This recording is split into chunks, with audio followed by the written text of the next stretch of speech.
The Saucy Boy. Once upon a time there was an old poet, one of those right good old poets. One evening, as he was sitting at home, there was a terrible storm going on outside. The rain was pouring down, but the old poet sat comfortably in his chimney corner, where the fire was burning and the apples were roasting. "There will not be a dry thread left on the poor people who are out in this weather," he said. "Oh, open the door. I am so cold and wet through," called a little child outside. It was crying and knocking at the door, whilst the rain was pouring down and the wind was rattling all the windows.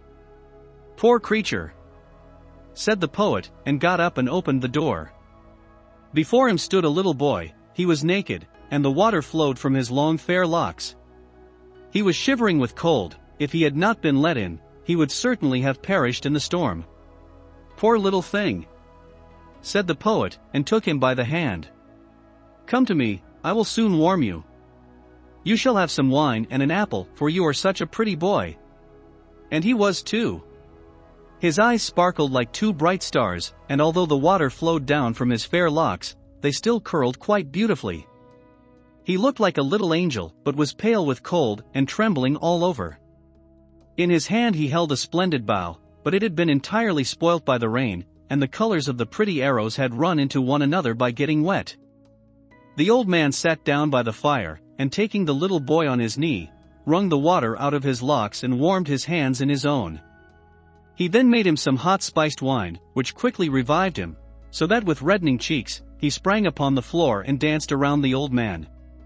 "You are a merry boy," said the latter. "What is your name?" "My name is Cupid," he answered. "Don't you know me?" "There lies my bow. I shoot with that, you know. Look, the weather is getting fine again, the moon is shining." "But your bow is spoilt," said the old poet. "That would be unfortunate," said the little boy, taking it up and looking at it. "Oh, it's quite dry and isn't damaged at all. The string is quite tight, I'll try it." So, drawing it back, he took an arrow, aimed, and shot the good old poet right in the heart. "Do you see now that my bow was not spoilt?" he said, and, loudly laughing, ran away. What a naughty boy to shoot the old poet like that, who had taken him into his warm room, had been so good to him, and had given him the nicest wine and the best apple. The good old man lay upon the floor crying. He was really shot in the heart.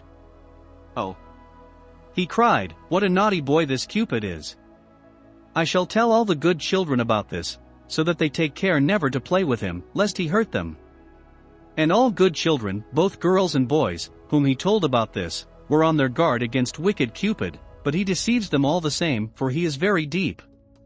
When the students come out of class, he walks beside them with a book under his arm, and wearing a black coat. They cannot recognize him. And then, if they take him by the arm, believing him to be a student too, he sticks an arrow into their chest. And when the girls go to church to be confirmed, he is amongst them too. In fact, he is always after people. He sits in the large chandelier in the theater and blazes away, so that people think it is a lamp, but they soon find out their mistake. He walks about in the castle garden and on the promenades.